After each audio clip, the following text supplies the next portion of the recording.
নাস্তা দিলে মনে করতাম আর একটা সকাল হয়েছে, আর একটা ভোর হয়েছে, আমি আরো হয়তো নতুন একটা দিন পেলাম। কিন্তু প্রত্যেকটা দিন আমার কাছে মনে হতো আজকেই বোধহয় আমার জীবনের শেষ দিন।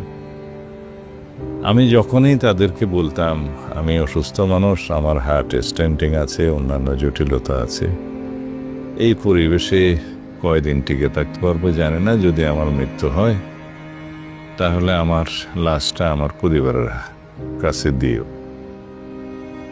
এটা বলার কারণ ছিল তখন শেখ হাসিনার ফ্যাসিস্ট সময়ে গুমের সংস্কৃতি চালু হয়ে গেছিল, লাশ পাওয়া যেত না, তারা ক্রস ফায়ার দিয়ে লাশ গুম করে ফেলত।